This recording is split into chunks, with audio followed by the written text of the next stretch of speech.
The Rwandan startup ecosystem has proved to be a testament to the power of technological solutions to local problems and alleviating the overall quality of life in the country. Today, the Rwandan startup ecosystem is booming as young and vibrant innovators seek to come up with bankable technology-focused startups. At the heart of the land of the 1,000 hills is a Swedish-founded co-working space and investment fund, Norrsken Foundation, a representation of a regional entrepreneurship hub started in 2019 during the pandemic. On this episode of Game Changers, we will focus on what makes Rwanda a prime location for setting up an entrepreneurship hub such as Norrsken.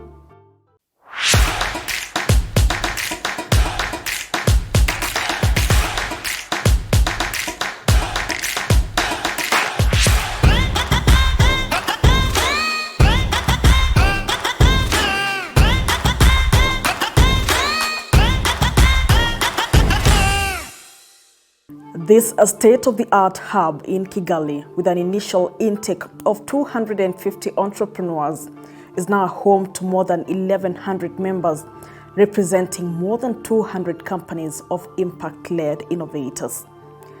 The startups operating from here have access to a great co-working place, together with mentoring, expert support, and access to investor capital. Well, Norrsken started in 2016 in Sweden, in Stockholm. It was started by Nicholas Adelbert. He's one of the founders of Klarna, which is a buy now pay later application. So after that he founded Norrsken so that it becomes a platform to solve the world's greatest challenges at scale. Basically, how can we address the pressing challenges using entrepreneurship and technology? Okay. So it started in 2016. And then we came to Kigali because it's a promising market. Partly Africa is the continent of the future, but Rwanda is at the forefront of innovation and technology. Rwanda is interesting because it's perfectly located. It's in the middle of East Africa. It makes it a perfect gateway for anybody who wants to do business across the East African region. But also you have other forward-looking policies that make it easy to do business here. Okay. You're talking about internet penetration, you're talking about the startup ecosystem that is budding. So Rwanda is an attractive market for any of these companies that want to, let's say, get their feet wet in a safe, conducive environment, then ultimately scale across the continent. And the Norrsken is a perfect example of that. Founded in 2016, the Norrsken ecosystem is helping entrepreneurs solve the world's greatest challenges, as Africa's technology and innovation landscape has always taken on some of the continent's biggest challenges, and a string of success stories have further highlighted the continent's potential. In a recent report of funding for African startups in the first quarter of 2024 plummeted by more than 45%, amounting to $466 million. Norrsken is also positioning entrepreneurs to be able to seek venture capital at the global stage. So Norrsken is ultimately a platform where founders could find four things.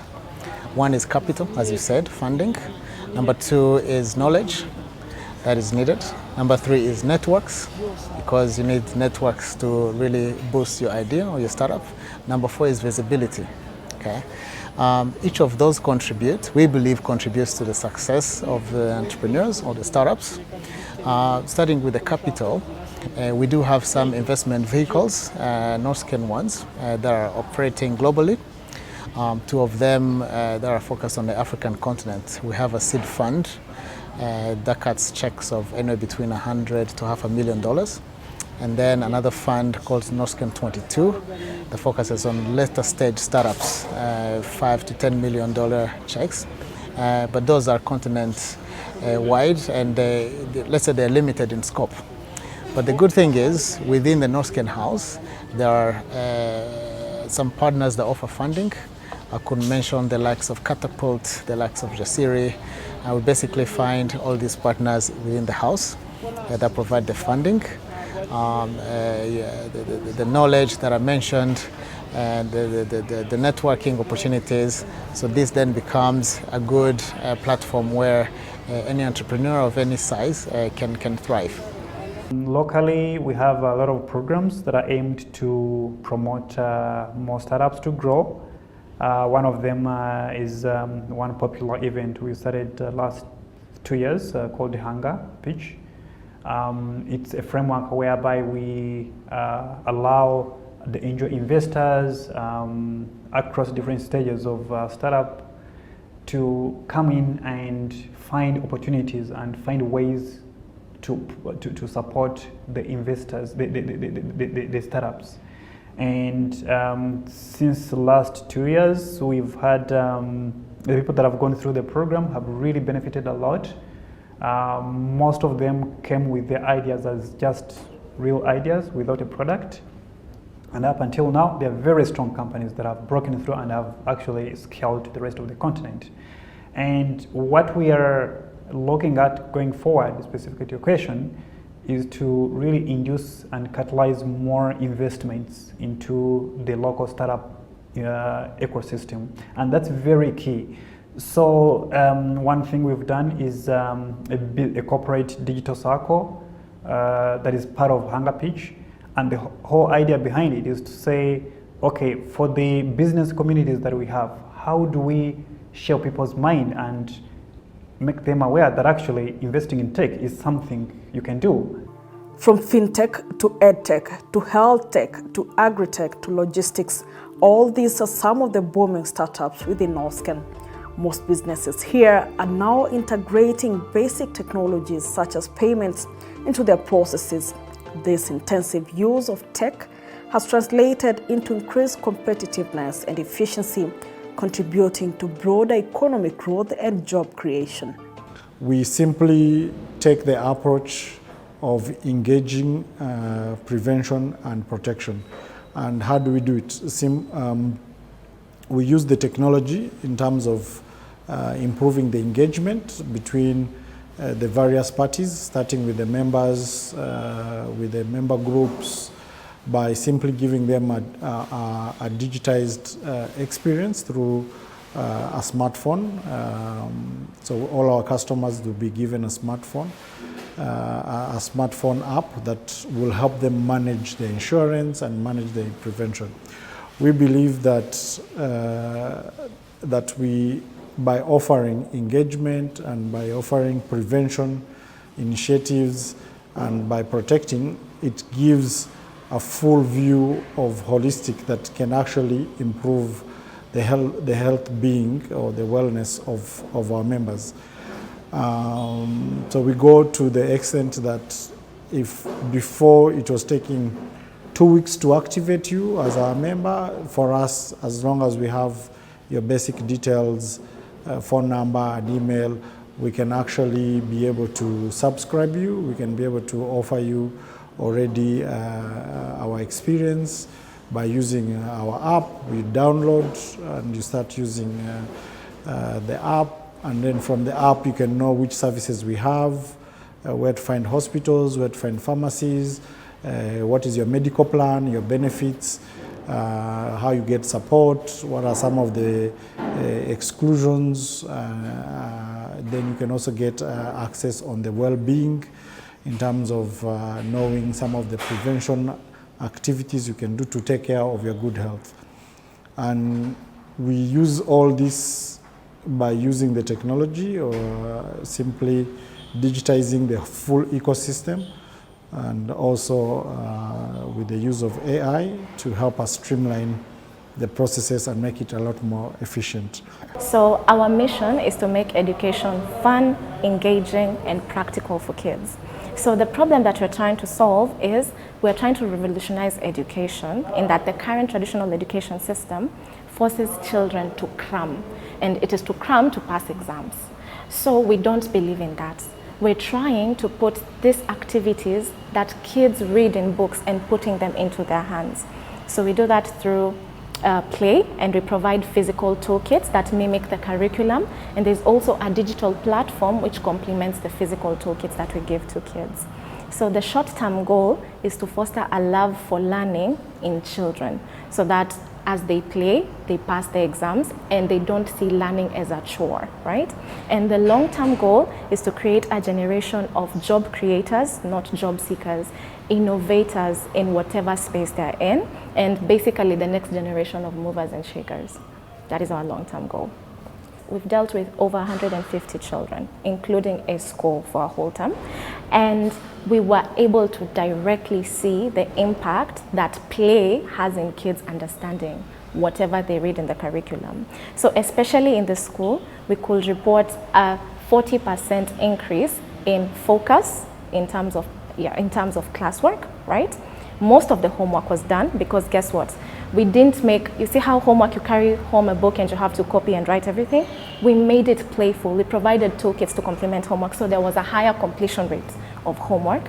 And then additionally, we heard from the teachers and the administrators of the school that there was an increased love for learning, and kids always looked forward to our in-person programs and also looked forward to engaging with our hardware toolkits. So currently we're in the process of building out our software aspect to make it more fun, engaging, and gamified. Yeah. We have probably one of the most advanced countries in terms of data protection and regulations. Yes, I think we are well advanced, and the fact that we've created a department to help other organizations to be compliant give us an advantage to be able to comply to the law. It's co-creatively working with the organization on interpreting the data and getting sense of the data, how to use insight from all those big data, from the analytics to change practices. But then if need be, why not going and finding ways to change policies using insight from those data.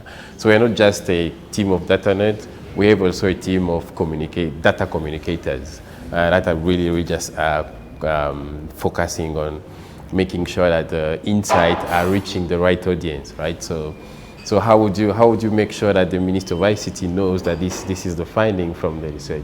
So we have these capabilities of writing newspaper articles. So we believe in investing in making sure that insights are being used. So we go up to the level of creating TikTok posts so that we are reaching the right audience. So we're trying to really bridge the gap between finding, not only we get the insight, but using the insight to change behavior, practices, and policies within the organization and also nationally in terms of changing policies. The startup ecosystem in Africa is one of the fastest growing according to the recently released report by the International Finance Corporation, IFC. Within the startup ecosystem is a mix of opportunities and challenges as we try to navigate in the Rwandan market and position Rwanda as a gateway to technology. So some of the challenges to look at and say, how do we use data to better protect it, to be able to evaluate it and be able to analyze and give you better pricing. Now in the market we're all used that we can price people almost equally or the services equally, but we believe that with the use of data, every person has their own risk appetite. So by understanding your data, we can be able to give you a customized offering, tailored specifically to you. Whether be it an individual, be it a corporate organization, we do believe by understanding you better, we can customize the solutions that we give you so that now we can be able to cater for the needs and make the employees or our members much more happier with the service. Because you can imagine in some organization, you will find you have 3 or 4 different generations in one organization. So there's no way if you design one solution or one medical plan or healthcare that fits all of them, that all of them will be happy. Why not use the data to understand the various generations that you have in the workforce and offer a customized healthcare benefit that fits the various needs. Lastly, as another big challenge that we are working on is, at the end of the day, the ecosystem needs to be digitized for us to offer all these services we need. So we need various service providers who are also digitized. If it's a hospital, can I be able to integrate and share information. If it's a pharmacy, the same thing. Or if it's a wellness provider or a gym facility, how do we have this data seamlessly flow together so that we can actually use it to better give the customer, give a better customer experience. So that's one of the challenges in the market, you know, to find service providers that you can be able to digitize end to end. Because if a good example I can give, if let's say, if a hospital is giving me the claim or an invoice to pay, you know, how do I ensure that that invoice is digitized end to the part where I can even pay them in less than a day? So that requires that the full ecosystem, you need banks, you need the hospital, you need the verification to know if you're paying in the right account. So basically the ecosystem needs to be digitized. So number one, when we came here in Rwanda to start WeCraft, practical learning, putting things in toolkits and asking people to access the software aspect, that was quite challenging to get. The first barrier we had was to get people, to speak to people, to understand what our product is about and to get them to actually use the product. But so far so good. Through coaching, we've been able to at least achieve product market fit. And we've been able to get clients to not just sign up for the product, but to also use the product. As with every other startup, most of them, financing, because our startup and for every other startup requires money to run.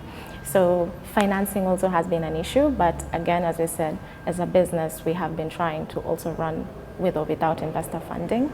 Overall, I think for us as well, being a new startup, visibility also has also been an issue, but we do our best to try and put ourselves out there. Funding gaps continue to be an impediment to the growth of most startups. Through partners such as Jasiri and AMI, founders have been able to link with investors and upskill. Rwanda specifically, where we are now, we are trying to basically be part of a vibrant startup ecosystem. But where we are now, we find that most of our entrepreneurs are mostly on the early stage. Right? There are those that have a really interesting trajectory that could be really, really big and scale across the continent. We are here to support them get there quicker, right? Thereby creating role models that others will emulate over time, right?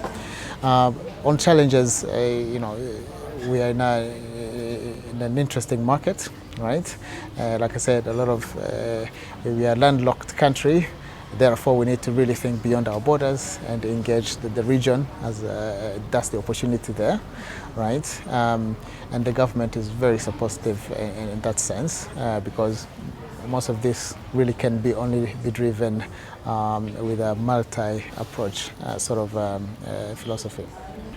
The forefront is, of course, how do we catalyze capital to the startups, okay? But at the same time, capital is one side of the equation. On the other side, you also need to create a really nice pipeline of startups that are increasingly growing. We are part of that story. But at the same time, we are a player in an ecosystem that is really, really promising. There is a lot of work to be done there, but really with the efforts that different players are playing, this will be a really vibrant ecosystem. We even dare to dream to enable a unicorn from this market, which is a very tall order. But of course, you cannot do it alone. You require different partners to work together. We work with startups who are based at Norrsken in different capacity. Or one, if you, to start with, why did we come to Norrsken? Why not any other space? It's because Norrsken was a center of entrepreneurship ecosystem, and if you want to help or support people, you need to find them, right? Because sometimes you don't have to wait until they come to find you. So that's really why we came here, and through different partners like Jasiri, Norrsken on its own, UNDP, so we've managed to collaborate and then support a lot of entrepreneurs who are based in Norrsken, but also really building the ecosystem, also get other entrepreneurs that are not necessarily based at Norrsken to actually come and connect with others within the space. We are running some of the programs. That's one, really help entrepreneurs to have the right skills to be foundable or to be bankable, because you can access to the funds or to a loan, but if you're not bankable and fundable, your money goes to waste. So really, as an organization, we focus there. So we focus in building the capacity to make sure that you are ready to raise those funds, you are ready to have that loan from the bank. But in addition to that, we are also an ecosystem enabler. So we work on different projects, like such one of the projects we work with Rwanda Development Bank to really ensure that even the entrepreneurs we are supporting can have access on a certain level of access to finance, but really building that ecosystem from support to funds. I believe that the opportunities are there. I believe that there is a lot of opportunity in terms of digitizing the ecosystem or the various value chains within the market. So the type of support specifically I would request either from the government or the various bodies trying to create opportunities is for the startups is to actually define the problems that are in various, let's say if it's within a certain government institute, and or have researchers talk about some of these opportunities that are there. Basically create the market for the startups in terms of knowing these are the particular value chains, these are that we as government or private sector or the various sectors that we wish to find partners that we can work with. Because if, as much as I can raise the capital, let's assume that you have enough capital, but if you don't really have revenue or someone who's willing to pay for the service, then it will become very challenging. In many countries, that at least from what we're operating, the biggest employer or the biggest is usually the government. So which means also the biggest spender is government. So how do we identify various ecosystems with challenges or value chains, and can we be able to present and bring them from a tendering perspective and government or the other institutions to actually say, okay, we have these particular challenges. Can we get startups that can actually co-share and solve these problems that actually would bring much more value to and savings to the government or to the private sector. We also see partnerships when it comes to service digitization, even the effort across government in institutions working together to ensure that we deliver a seamless experience across different government institutions when it comes to delivering services. But Irembo that we have today, that we're very proud of as a country, that has digitized most of our government services, was also born out of a partnership with Crimson Logic, a Singaporean-based company. These partnerships are not just out of Rwanda. We also have local partners that have really believed in our ambitions as a country to go digital, ambitions to make sure that no one is left behind. And really, we're very grateful for these partnerships. And we still have a long way to go as a country, but we know that we will be able to achieve our goals, our dreams, and our ambitions only through the right partnerships that we're able to forge along the way. This model of entrepreneurship at Norrsken has not only been echoed by investors and the founders at the facility, but also heads of states looking to set up such in their home countries. Let's network seriously, Minister, and get to have this extension, this expansion to Lusaka, so that we can really expand, partner, exchange, abilities. We can make Africa better. In terms of creating the environment that will enable us to achieve what we want to achieve. In the same way, us doesn't mean just particularly Rwandans. It means Africans, it means people from anywhere else in the world who want to invest with us or do business with us.